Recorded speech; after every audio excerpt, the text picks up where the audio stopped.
Good morning everyone. मैं पंकज कुमार पांडे, संचालक और संयोजक द ब्यूरोक्रेट्स ऑनलाइन इंस्टीट्यूट का स्वागत करता हूं। ये मेरा दूसरा वीडियो है दोस्तों, और देर से ही सही लेकिन एक शुरुआत हमने करने की कोशिश की है। शायद आप लोगों को बहुत फ़ायदा हो।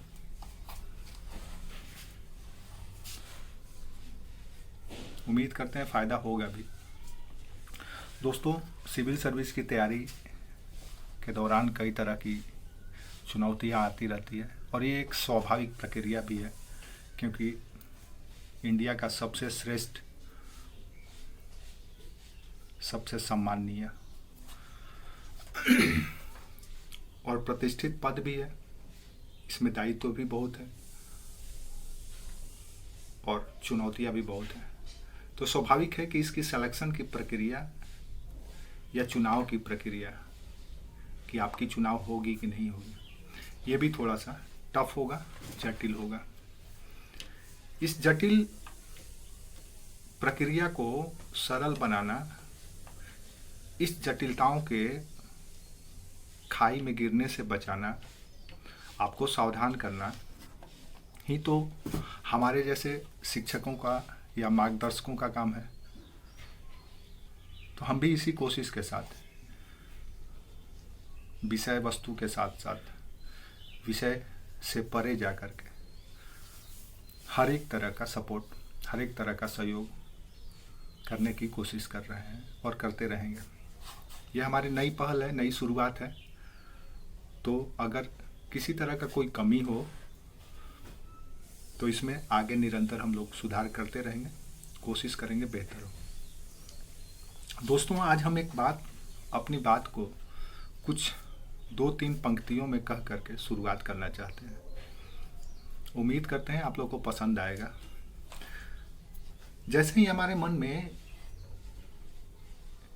यह सुनिश्चित हो जाता है, या हम सुनिश्चित कर लेते हैं कि हमें तैयारी करना है, तो हमारे अंदर एक सूचनाओं के संग्रहण का, उसके भंडारण का एक होड़ पैदा हो जाता है।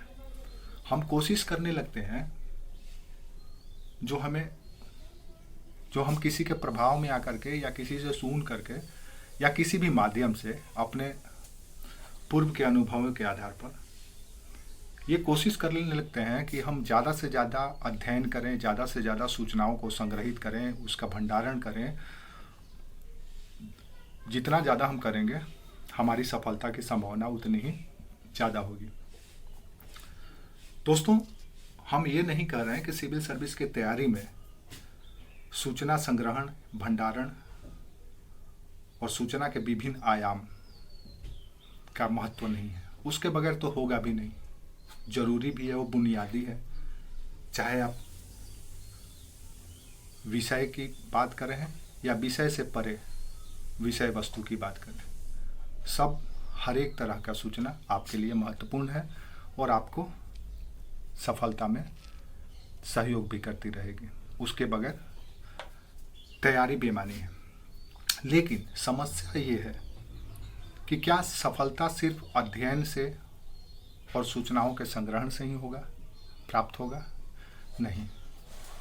सफलता के लिए सिर्फ अध्ययन ही नहीं, उसका अनुभव और अनुभूति, यानी कि कहने का मतलब यह है कि सफलता सिर्फ अध्ययन से नहीं, अनुभव से और अनुभव की अनुभूति से प्राप्त होती है। याद रखिए दोस्तों, 2 लाइन का, 2 पंक्ति का एक मूल मंत्र है, हमेशा आपको काम आएगा। सफलता सिर्फ अध्ययन से नहीं, उसका अनुभव और उसकी अनुभूति से प्राप्त होती है। आपने कितना अध्ययन किया, कितना सूचनाओं का संग्रहण किया, किन किन स्रोतों से संग्रहण किया,